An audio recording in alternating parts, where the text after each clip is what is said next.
우리의 삶에는 우연을 가장한 필연이 많이 있습니다.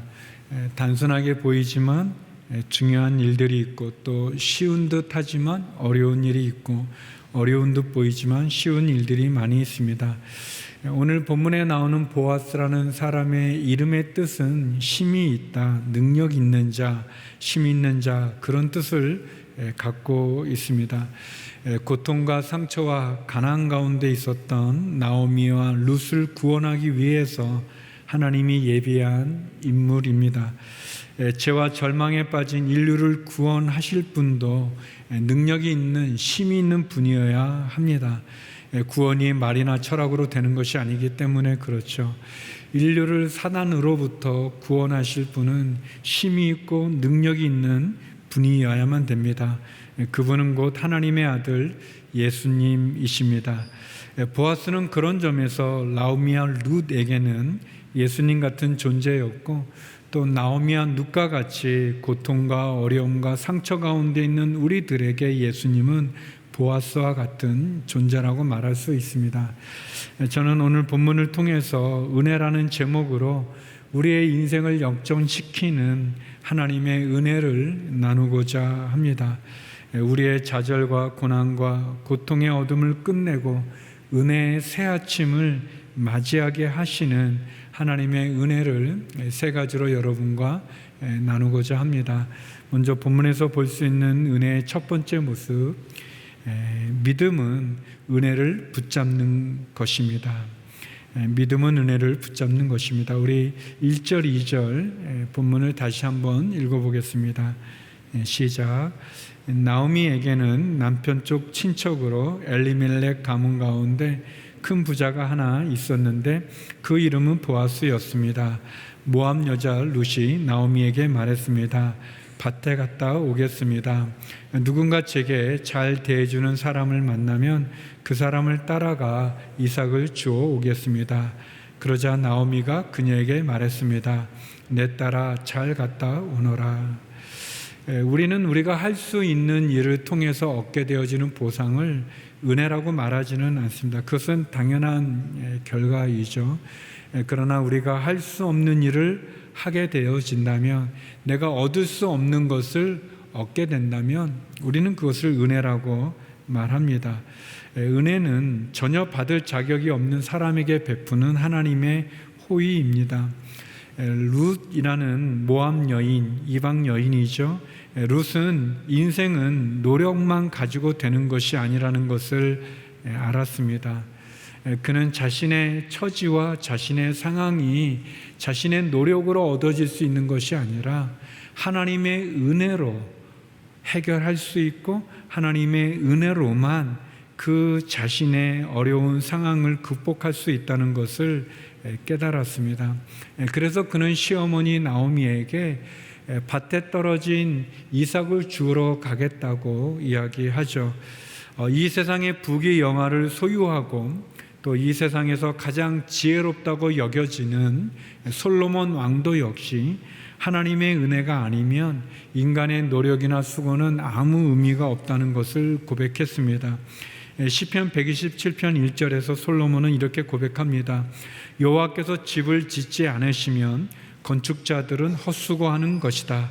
여호와께서 성을 지키지 않으시면 파수꾼이 지키고 서 있는 것도 헛일이다 라고 고백했습니다.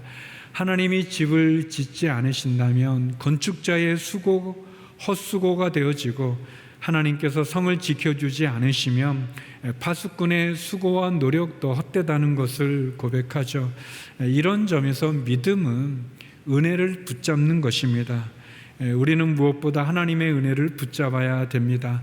하나님의 은혜를 구하고 하나님의 은혜를 귀하게 여기고 하나님의 은혜를 사모하며 그 은혜를 붙잡는 것, 그것이 성도인 우리가 하나님께 나아가 할 일입니다. 하나님의 은혜만이 성도의 삶을 변화시키고 역전시킬 수 있습니다.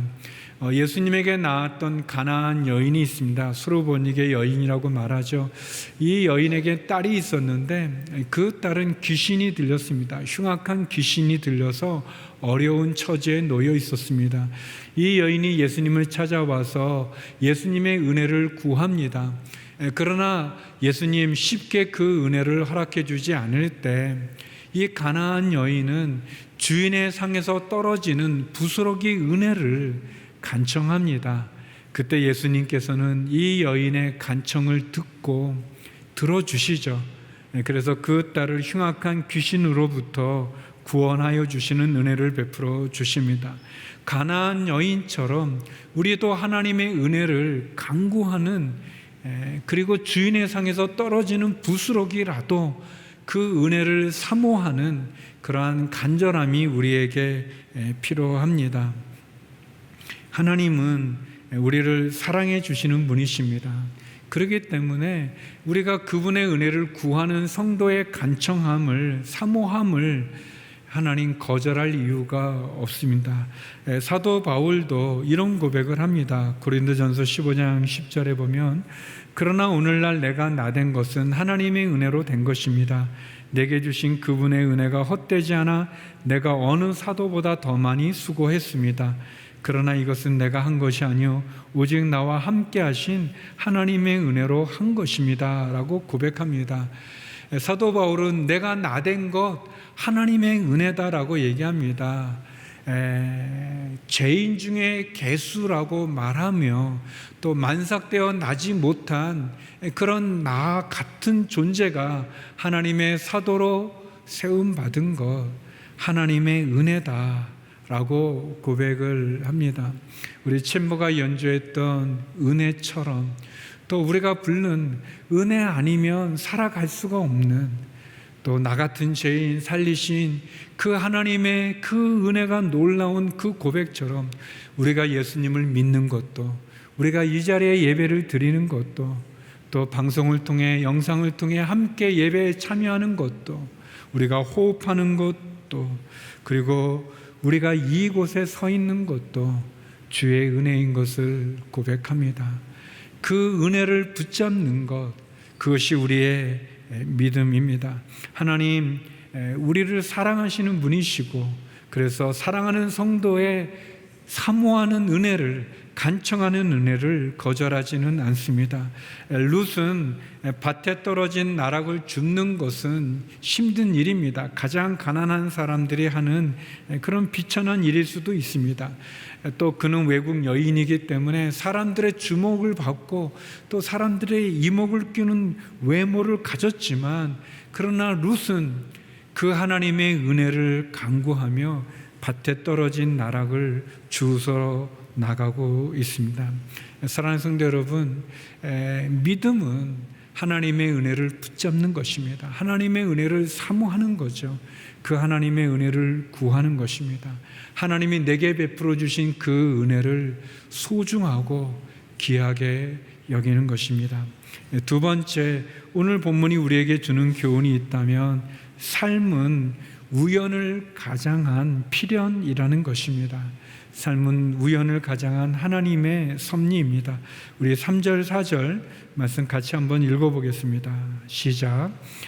그러자 그녀는 밖으로 나가 추수하는 사람들을 따라 밭에서 이삭을 줍기 시작했습니다. 그런데 우연히도 그녀가 일하고 있던 곳은 엘리멜렉의 친척인 보아스의 밭이었습니다. 바로 그때 보아스가 베들레헴에서 도착해 추수하는 사람들에게 말했습니다. 여호와께서 너희와 함께 하시기를 원한다. 그들이 대답했습니다. 여호와께서 주인 어렵게 복 주시기를 빕니다. 우리의 삶은 우연을 가장한 필연이라고 말할 수 있습니다. 우리의 삶은 우연처럼 비춰지지만 그러나 하나님의 섭리 가운데 이루어진 필연입니다. 김혜권 교수님이라는 분이 계시는데 그분은 이 본문을 갖고 신적인 우발성이라는 그런 표현을 했습니다. 신이 의도를 가지고 만든 우연이 인간에게는 우연을 가장한 필연으로 보여진다는 것입니다. 사람이 볼 때, 우리가 볼 때 우연처럼 일어난 일이지만 거기에는 분명히 하나님께서 의도를 가지고 진행하신 필연의 섭리가 있다는 것입니다. 우리가 읽은 3절에 보면 룻이 이제 밖에 나가서 추수하는 많은 밭들 가운데 사람을 따라 한 밭에 들어갔는데 3절에 보면 우연히 그 밭이 나오미, 그의 시어머니 나오미의 친척되는 그들의 가정을 도울 수 있는 나오미와 룻을 구원해 줄 수 있는 힘이 있는 보아스의 밭이었다라고 기록하고 있습니다. 당시 이스라엘에는 가난한 나그네와 고아와 과부와 또 외국인을 위해서 추수를 할 때 그 밭의 가장자리까지 추수하지 않았고 또 추수하다 떨어진 나락을 다시 줍지 않았습니다. 포도원의 포도를 수확할 때도 그 포도송이를 다 따지 않았고 떨어진 포도송이를 거두지 않았습니다. 레위기 19장 9절 10절에 보면 이런 말씀이 있습니다. 너희가 너희 땅에서 추수할 때 너는 내 밭의 가장자리까지 거두지 말며 추수가 끝난 후에 떨어진 내 이삭을 주우러 밭으로 돌아가지 말라. 내 포도원의 포도를 전부 따지 말며 추수하다 떨어진 포도송이를 남김없이 모으지 마라. 너희는 그것들을 가난한 사람들이나 외국 사람들을 위해 남겨두어라. 나는 너희 하나님 여호와다. 이 율법은 하나님께서 이스라엘 사람들에게 가난한 사람들을 위한 하나님의 배려이면서 또 사회적 약자를 향한 나눔의 정책이었습니다. 아마도 룻은 시어머니 나오미를 통해서 이 배려의 하나님의 은혜를, 율법을 알게 되었고, 그래서 룻은 외국인으로 창피함을 무릅쓰고 추수 때 떨어진 한 밭에 들어갔는데 그것이 우연히도 보아스에 바쳤다고 얘기합니다. 또 4절에 보면 바로 그때 개역 개정에는 마침이라고 표현되는데 마침 또 보아스가 베들레헴에서 와서 추수하는 이곳에서 룻을 만나게 되었다는 겁니다. 어떻게 보면 굉장히 우연한 만남이겠죠.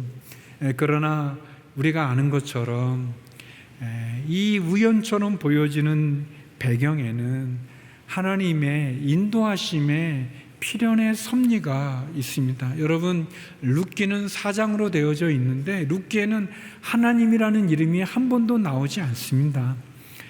그러나 우리가 룻기를 보면서 하나님의 이름은 거론되지 않지만, 나오지 않지만 우리는 하나님의 인도하심을, 하나님의 섭리하심을, 하나님의 사랑을 룻기를 통해서 그 어느 성경보다도 많이 경험하지 않습니까? 성경에는 이런 장면들이 많이 나옵니다. 룻에게나 보아스에게나 우연히 이루어진 만남처럼 비춰지지만 거기에는 하나님의 보이지 않는 필연의 섭리의 손길이 있습니다. 성경에 이런 구절들이 또 있습니다. 여러 곳에 나오는데 모세가 한 100일 정도 됐을 때, 석 달이 지났을 때 그 울음소리가 커서 더 이상 숨길 수 없게 될 때 어머니 요게벳은 모세를 갈대 상자에 넣어서 나의 강둑을 따라 나 있는 갈대 사이에 두게 됩니다.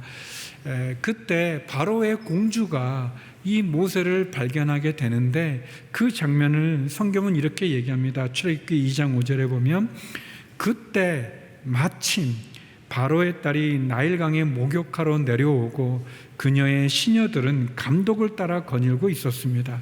바로의 딸은 갈대 사이에 있는 상자를 보고는 자신의 여종에게 가져오라고 시켰습니다. 어머니 요게벳이 모세를 갈대 상자에 넣어서 나일 강둑에 따라 나 있는 갈대 사이에 두었을 때 그때 마침 바로의 공주가 목욕하러 나와서 이 모세를 발견하게 되는 거죠. 우연히 이루어진 일처럼 보여지지만 우리는 고통받는 이스라엘 백성들을 이끌어내갈 지도자로 하나님 모세를 준비시키는 하나님의 섭리라는 것을 알지 않습니까? 하나님 그렇게 우연처럼 보여지지만 우연을 가장한 필연의 섭리로 우리의 삶을 인도해 주십니다. 저의 삶 가운데도 뭐 이런 일이 많이 있습니다. 제가 고등학교 때 그 제 친한 친구가 그 선배 소개로 이렇게 문학 서클을 이렇게 들어가게 됐고, 그래서 이제 그 친구가 저한테 같이 가자고 그러는데 별로 가고 싶은 마음이 없었지만, 그러나 그 친한 친구가 저한테 이렇게 초청하는 거였기 때문에 함께 가게 됐어요. 그 고등학교에, 저는 남자 고등학교인데 그 서클은 남녀가 같이 하는 그런 서클이에요. 남들은 음성 클럽이라고 그러고 이제 우리는 문학 서클이라고 이제 그랬는데, 그 이제 테이블에 이렇게 남자들이 한쪽에 있고 이제 건너편에 이제 여자들이 쭉 앉아 있는데, 제가 갔는데 그 이제 뭐 소설을 읽고 이제 뭐 토론이 끝난 다음에 이제 저희들이 게임을 했어요. 이제 게임을 하는데 이제 3박자 게임이 그때 많이 했어요. 하나 둘 셋 하나 둘 셋 뭐 이렇게 하는 건데, 그 서클은 좀 수준이 높더라고요. 그래서 4박자에서 하나 둘 셋 넷 하나 둘, 뭐 우리 사회 보신 우리 김정민 목사님을 예를 들자면 이렇게 뭐 하나 둘 종민 셋, 그러면 이제 이 사람이 하나는 종민 안 하고 이제 세 번째부터 하나는 안 하고 종민 뭐 그렇게 하면서 뭐 또 종길 둘 뭐 하면 또 저는 뭐 이렇게 하는 그런 약간 좀 난이도가 높은 그런 게임을 했는데, 건너편에 있는 어떤 여학생이 저를 시키려고 하다가 틀렸어요. 근데 그때 이제 틀리면 일어나서 노래를 부르는 건데, 이제 제 이름을 갖고 이렇게 뭐 저를 시키려다가 이제 틀렸는데 노래를 부르는데 제가 쳐다보니까 예쁘더라고요. 그 자매가 이제 저의 아내인데,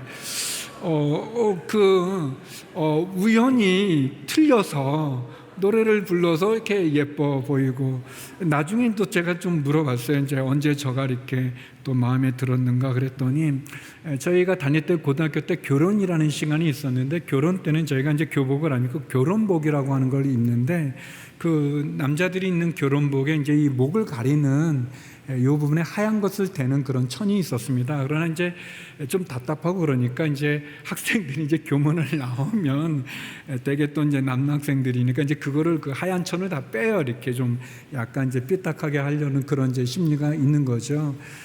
그러나 이제 저는 그거를 이제 계속 하고 있었어요. 그리고 이제 그 서클에 갔었는데, 다른 애들은 교복에 이제 그게 없는데 저만 이제 하얗게 입는 그 모습이 좋았다는 거예요. 어떻게 보면 그냥 우연히 저가 안 빼고 그냥 있었는데 보기 좋게, 그러나 저는 아내나 그런 마음이 있죠. 우연히 우리가 그 서클에 들어가게도 되고 또 게임도 하게도 되고 그렇게 서로 알게 되었지만, 하나님께서 아내와 저의 만남을 인도해 주셨다고 이해하고 또 감사하는 거죠. 사랑하는 성도 여러분, 우리의 삶에 우연히 일어난 일들이 얼마나 많이 있습니까? 우연히 갖게 되어지는 만남이 얼마나 많이 있습니까? 그러나 그 우연처럼 비춰졌던 그 일이 사실은 하나님께서, 우리를 사랑하시는 하나님께서 우리를 위해서 예배해 준 우연을 가장한 필연의 섭리라는 것을 알지 않습니까? 고백하게 되지 않습니까?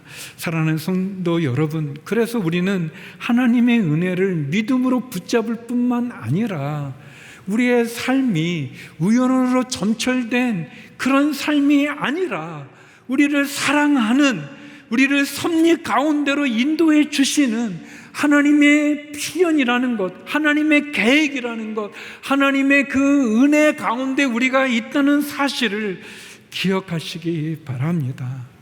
우리는 하나님의 섭리 가운데, 하나님의 은혜 가운데 있는 사람입니다.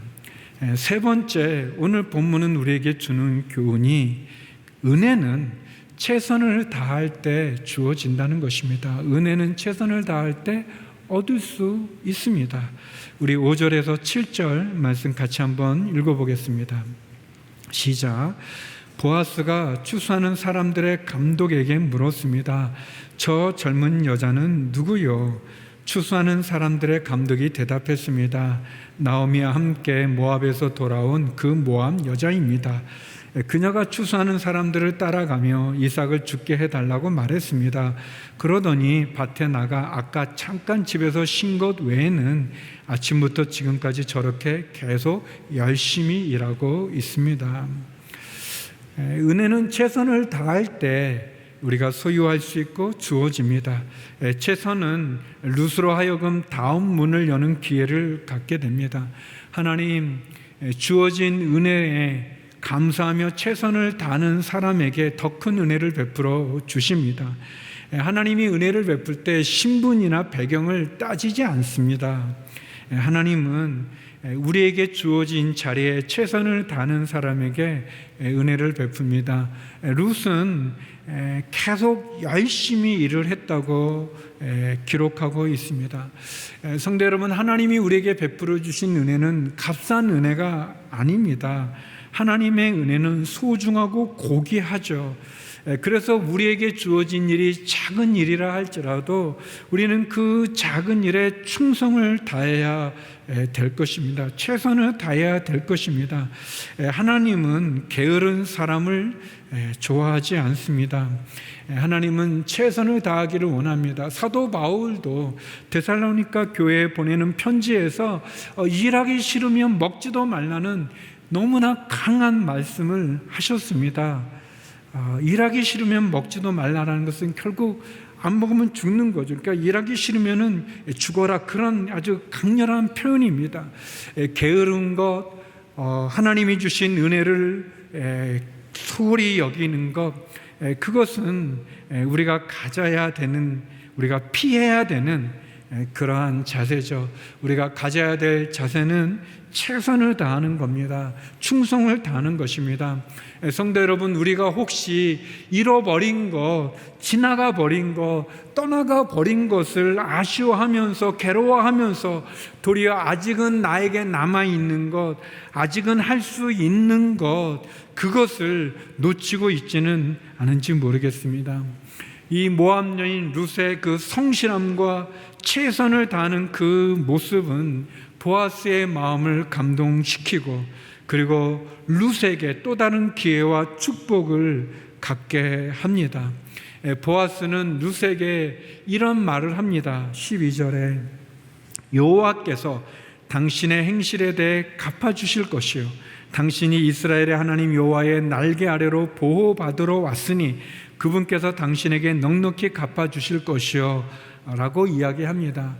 룻이 최선을 다했던 그의 모습, 그의 시어머니를 위해서 그의 고국을 떠나 이방 나라로 온 그의 행실, 그것에 대해서 하나님이 갚아주신다라고 얘기합니다.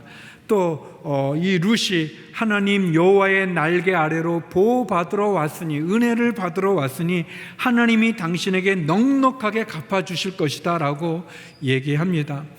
사랑하는 성도 여러분, 룻이 최선을 다할 때 그 최선에 합당한 넉넉히 갚아주시는 하나님의 은혜를 받을 수 있을 거라고 보아스가 얘기합니다. 더 나아가 보아스는 하나님의 은혜를 사모하여 하나님의 날개 아래로 온 이 룻에 대해서 하나님 넉넉히 갚아주신다고 얘기하시고, 그리고 우리가 아는 것처럼 보아스는 나오미와 룻에게 넉넉히 갚아주시는 하나님의 은혜의 통로가 되어주지 않습니까? 사랑하는 성도 여러분, 하나님 지극히 보잘것없었던 룻의 나오미를 돌아보신 것처럼 하나님 그렇게 우리를 불쌍히 여겨주시고 우리를 향하여서 긍휼과 사랑과 은혜를 베풀어 주시는 분이십니다. 그분이 우리에게 주신 것, 그것에 우리가 최선을 다한다면 최선을 다하여 그분의 은혜를 간구하고 그분이 주신 기회를, 그분이 주신 작은 달란트를 최선을 다하여 충성을 다한다면 하나님 우리에게 더 큰 것을 보내주시는 분이십니다. 하나님 우리에게 가장 귀한 것을 주신 분이십니다. 요한일서 4장 10절 말씀인데요, 우리 같이 한번 읽어보겠습니다. 시작. 사랑은 여기에 있습니다. 곧 우리가 하나님을 사랑한 것이 아니라 하나님께서 우리를 사랑하셔서 우리 죄를 위해 그분의 아들을 화목제물로 보내주셨습니다. 사랑하는 성도 여러분, 하나님이 우리를 사랑하십니다. 그분의 가장 귀한 독생자를 화목제물로 우리에게 주신 분이 간절히 그분의 은혜를 찾는 우리에게 은혜를 주지 않으시겠습니까? 그분의 은혜를 얻기 위해 그분의 날개 아래로 나아가는 우리들을 보호해 주지 않으시겠습니까? 그분의 은혜를 간구하며 최선을 다하는 우리들에게 넉넉히 갚아주지 않으시겠습니까? 사랑하는 성도 여러분, 하나님의 은혜는 한이 없습니다. 우리를 향한 하나님의 은혜는 끝이 없습니다. 우리가 믿음으로 그 은혜를 붙잡고 우리를 사랑하는 하나님의 신실함을 바라보면서 우리의 삶 속에 우연이 일어나는 것 같지만, 그러나 그 우연을 가장한 필연의 하나님의 섭리에 우리 자신을 맡기면서 최선을 다할 때 우리는 하나님의 은혜 가운데 그 은혜 속으로, 그리고 그 은혜로 우리는 온전해질 수 있습니다. 성도 여러분, 잃어버리고 없어진 것에 마음을 빼앗기지 마시고, 아직은 남아있고 아직은 할 수 있고 아직은 해야 되는 거기로부터 시작해서 최선을 다하여 다시 한번 하나님이 주시는 은혜의 기회의 문을 여십시오. 하나님은 은혜를 통해서 우리의 삶을 변화시키고 역전시키는 은혜의 새 아침을 허락하시는 분이십니다. 이번 한 주간도, 그리고 우리가 맞이하는 추석 명절도 하나님의 은혜 가운데 승리하는 우리 모두가 되기를 주의 이름으로 축원합니다. 기도하시겠습니다. 거룩하신 아버지 하나님, 하나님이 베풀어 주신 그 놀라운 은혜로, 하나님의 은혜 아니곤 살 수 없는 그 하나님의 은혜로 이번 한 주간도 추석 명절도 승리하며 살아가는 저희들이 되게 하여 주시옵소서. 예수님 이름으로 기도드립니다. 아멘.